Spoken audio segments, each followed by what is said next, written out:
High YouTube, এখন আমি আপনাদের সাথে শেয়ার করব কিভাবে গুগল ক্রোম ব্রাউজারে থিম অ্যাড করবেন। So let's take a look. আমরা সিম্পলি গুগল ক্রোম ব্রাউজারে কাস্টমাইজ আইকনে ক্লিক করব এবং এখানে ক্লিক করলে আমরা এরকম একটি স্ক্রিন দেখতে পারবো এবং এখান থেকে আমরা সেটিংয়ে ক্লিক করব। সেটিংয়ে ক্লিক করার পর অ্যাপিয়ারেন্সে আমাদের এখানে লেখা আছে গেট থিম। যখন আমি এটাতে ক্লিক করব তখন আমাকে এরকম একটি স্ক্রিন ওপেন হবে, যেটা আপনার ক্রোম স্টোর থেকে যত পপুলার থিম আছে তা শো করবে।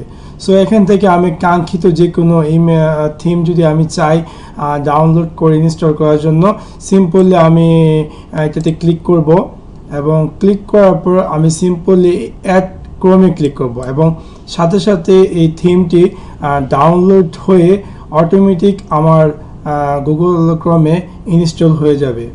সো সাপোজ এই থিমটি কিন্তু অলরেডি ইনস্টল হয়ে গেছে এবং এটা অ্যাডেড হয়ে গেছে আমার গুগল ক্রোম ব্রাউজারে। আমি যখন ইউটিউবে ক্লিক করব দেখতে পারবো যে চেঞ্জেসটা।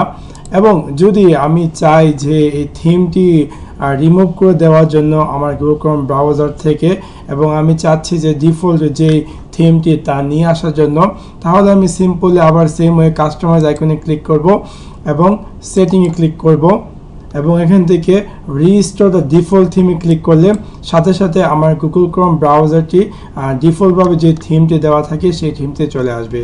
So that's it. আশা করি আপনাদের ভিডিওটি ভালো লেগেছে। যদি ভালো লেগে থাকে, like and subscribe my channel. Bye bye.